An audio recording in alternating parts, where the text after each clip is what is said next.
What is up, everybody, and good morning, and welcome back to Warcraft Rumble. This is a Sylvanas guide, not guide, I guess, but this is a Sylvanas deck that I've been playing a little bit. I was pushing Sylvanas yesterday. I try and keep all my leaders around the same rating so that I can always play one that isn't in my top three. As you can see here, if we go to PvP, so my main leaders, I kind of just picked this game back up too, so they're only 3,500 or so, but I try and keep my other leaders close by. Haven't gotten a chance to push them all up there, but usually I play the top two and then try and get them up here, and then when this one drops out, I play this, try and get it, and you can climb a little bit easier that way with a little bit safer. So, but the Sylvanas deck that we are looking at today, she is not over there, she's right here. So I'll go through the talents really quickly, and then we'll just rock into some games. Hopefully we'll do 3 games. We can see what works, what doesn't work, what you want to try, what you don't want to try. I didn't take this deck from anyone. I just kind of threw it together to see how it would work. I picked some units that I feel like have been really, really strong recently, especially against the dragon towers that do the cone of fire in front of them. Even against level 11 opponents, Darkspear Troll can heal through level 11 towers. So he can just sit there and just slam damage into towers. The tower alone will not be enough to kill him, which is really, really nice. So we'll go through the talents and then we'll get going.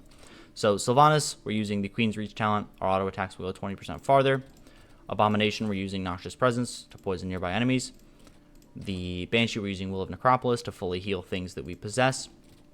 The Frostwolf Shaman, Earth Shield, usually putting that on Abomination if we can, even though this deck really doesn't use that combo very much, so I might switch that out at some point. The Murlocs, we are using Safety Bubble, which will absorb the first attack against each one of them. On the Witch Doctor, we're using Spirit Ward, so on kill we're getting a shield to nearby allies. And, like I mentioned already, the Darkspear Troll is using Big Bad Voodoo to heal all that health every second. So let's queue up into a PvP match. We'll run a few, and I'll try and do my best to narrate what is going on, what is happening, what's working, what's not working, and we'll go from there. So you can see we're already level 8 against a level 9 opponent, so this might be a little bit of an uphill battle. We're going to wait for him to throw something down, unless we cap on gold. Okay, there's the Tazdingo. If we Banshee against Tazdingo, that will be pretty bad. He will just one-shot it, I think. So we're going to try and get these Murlocs to him before... Okay, one-shot my Sylvanas.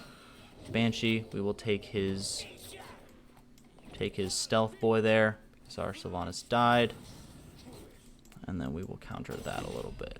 So, okay, he executes. I don't really know what that was supposed to do.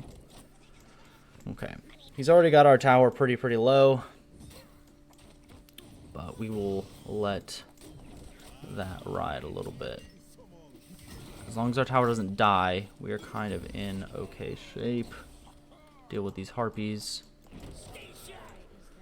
And hopefully those will reveal themselves. Sylvanas can pick them off. Bam. And he's got the double charge talent, so he'll kill this. But we can take control of it, charge in, and we just used his own unit against him, which is really, really cool. So let's send our own Drakari over here. We pulled that out of stealth, which is really good. So he took our tower, but we can take it right back. And as you can see, our troll is just going to start whacking away at that tower. And we'll start killing these harpies as well. Might just need some kind of range DPS to make sure that they don't... There we go. Alright. So we're not doing well, but we're not doing bad. We are a little bit outmatched in some cases here, but Sylvanas just goes there and pops his Darkspear Troll. And then we're going to try and send her straight, because she actually can, with the extra 20% range, she can attack the towers from outside the range. We'll possess his homie. It'll charge back in and start doing damage to his own tower, which is great. We'll throw down the Murlocs so they run ahead of this troll here, hopefully revealing the stealthies real quick. We'll try and send the Murlocs to the right, the troll to the left, and then maybe even possess this Grom here. There we go. Send his Grom back at him. And then we know that we have the range on this Darkspear Troll.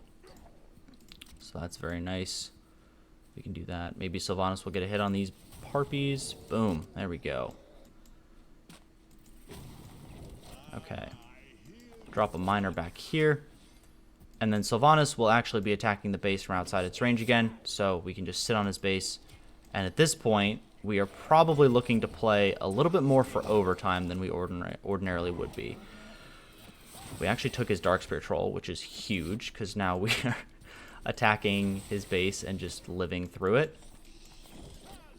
We'll throw down a Darkspear troll here to help deal with these harpies. Our abomination will soak up a little bit of the damage, and our Darkspear troll can just do that. And we just won because our Darkspear troll was just sitting on his base. Yeah, this deck, even when you feel outmatched right at first, it does feel really crazy because you can damage the towers from outside their range, and even when your Darkspear troll is in range of the towers, it can't kill it by itself. So if your opponent messes up a little bit and plays something in the wrong lane, you and your Darkspear troll, or you have a chance to switch the little switch thingy to make it go down a different lane, definitely try and take advantage of those opportunities. Your Darkspear troll will absolutely crank through towers, and that is always a really nice thing. I don't know that we'll be able to beat a level 10 Drakasath, but we're going to give it a go. That's what happens most of the time in this, towards this rank. You get people that are level 10, and it becomes a little bit more difficult to actually win just because they have more damage than you. Their bases are a little bit tankier than yours. It's my main problem with Warcraft Rumble as a whole, actually. So we'll possess one of his eggs. Sure, why not? Alright.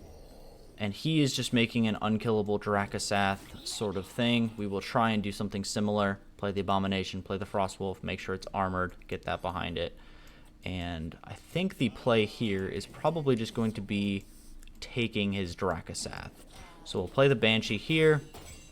We'll get it going. Unfortunately, again, he's level 10. He wouldn't ordinarily one-shot that there, but he does one-shot it because he is higher level than us, which is really unfortunate. And I think we are just going to lose to this Drakasath because it's going to demolish our base very, very easily upon reaching it. So there's not a whole lot we can do about this one. Our Abomination got killed very, very easily, and that's just a loss. But we will try and get into one more game and just see what else we can do, showcase a little bit more what this deck is capable of. Hopefully by playing this game a little bit more, I'll be able to level up my minis a little bit more and get them to higher rarities, which, if you didn't know, the level in PvP is determined by rarity. So as you saw there, his Drakasath was level 10. My Banshee was level 7. My Banshee is only uncommon, and his Drakasath was probably epic or legendary. I'm not sure how if legendary or epic gives you 2 levels, or I don't know if there's anything weird like that. But our Banshee should be able to live a little bit longer in those situations. Again, we're playing against a level 10 person, so we will see what we can get going, because we are only level 8. I do have a couple epic leaders. I just really wanted to try Sylvanas out because I saw someone playing her and I thought it was really, really cool.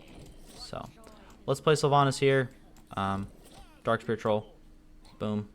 And she'll be attacking the tower from outside of its range. And then Darkspear troll will get in there.